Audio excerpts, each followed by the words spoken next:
So namely, today we're going to talk about the new max difficulty, which goes all the way up to U15. And I think it's pretty cool the way that they've gone about with it.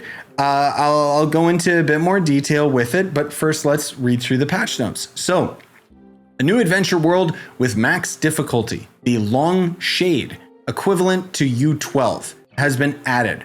So there's going to end up being basically a rename of a lot of the difficulties, but you will see that we've got U11, U12, U13, and U14. So it's kind of clickbait because if I am not mistaken, U15 is basically U12 in difficulty scaling, but they renamed all of the Uber difficulties for us. So you can see like right here, we've got each of these is just their own like biome type now, rather than being called Uber worlds. And then we, for whatever reason, just have all of these. It's no longer called Uber difficulty or U1 or whatever. Instead, they've kind of just renamed them all to their own weird titles, which is strange. And every world goes up to U14, which I think is basically just U11, except for the new area itself, which is exclusively going to end up being Shade difficulty 15, whatever the heck that means. So let me actually read through that part. Yeah, okay, so it seems that I was right. Basically, Mega Dark, which is 13, this was the old U10. So yeah, and then that would be U11, and then that would mean this is actually U12, but they just rounded it out to a different number, which I don't really know why, but I guess they just needed to do that for whatever reason. I don't know. It feels more convoluted to me. Like I prefer the fact that it's U1, 2, 3, 4, whatever.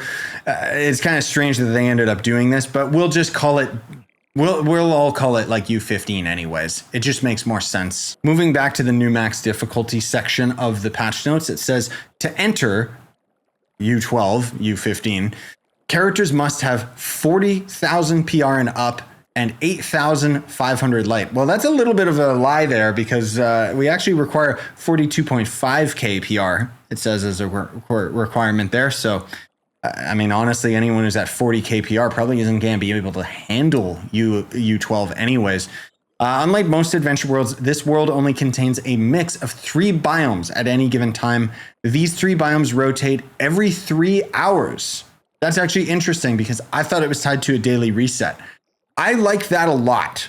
Personally speaking, the idea that we have random rotating biomes kind of forces you to play in biomes that you might not normally play in. Like, I don't know, for whatever reason, I like that because normally I'm just hanging out in Prime Uber worlds and just kind of playing whatever biomes I feel like doing at the time. This way, I don't have to think about that. I can just play, you know?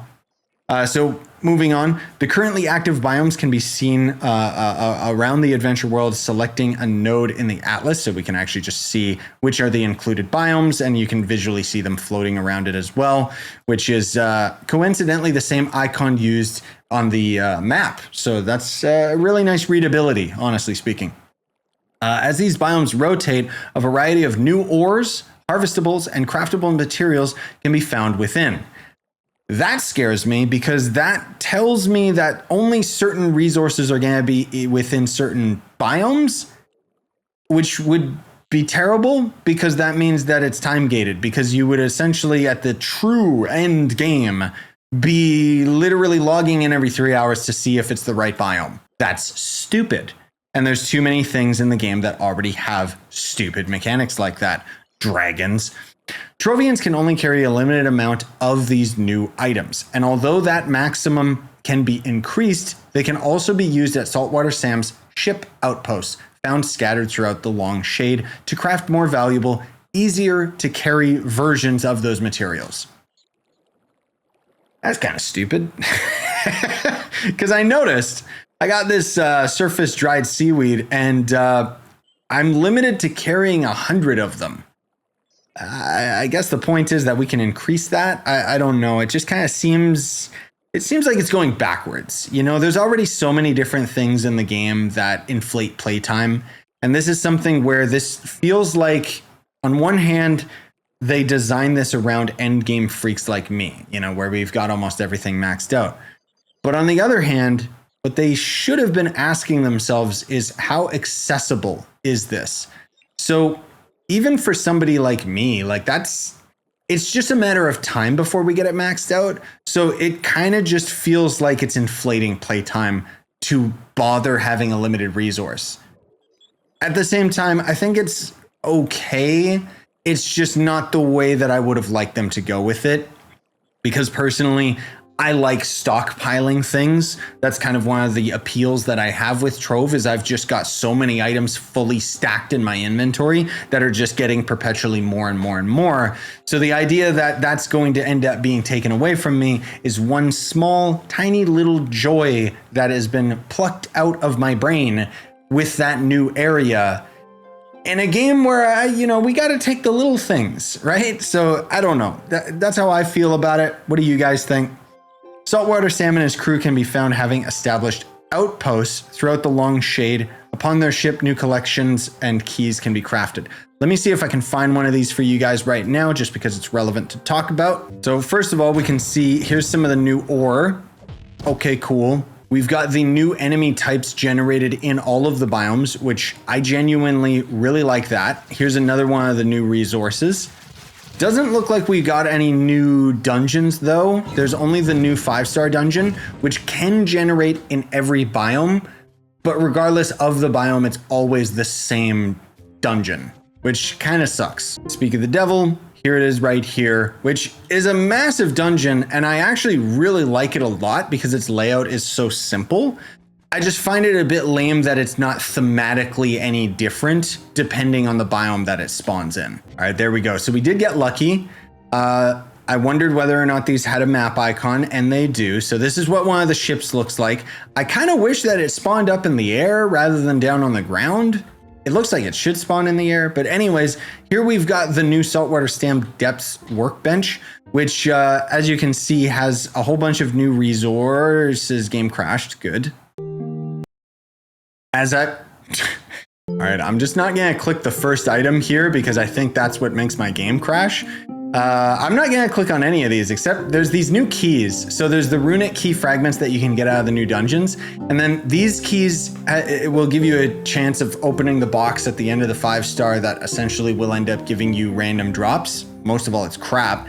And then there's gonna be these sparkling keys that will give you additional rewards, but you can only craft a limited amount of these per day. Same with the runic depth vault and the sparkling key.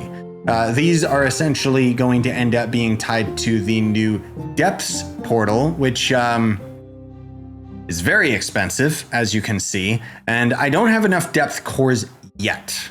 And I also don't know, it says rune crafters covet this material to advance their skills at the rune anvil.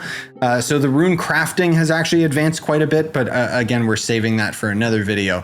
There is a couple different allies that don't have any description right now. I assume it's just because it's on the test server, so a lot of stuff is placeholder. But let's move on to the last segment, which says 5-star dungeons can be found throughout the Long Shade, which is, this world, creating surfaced depth caches requiring keys to open upon completion. So essentially we've got this new area, this new guy, which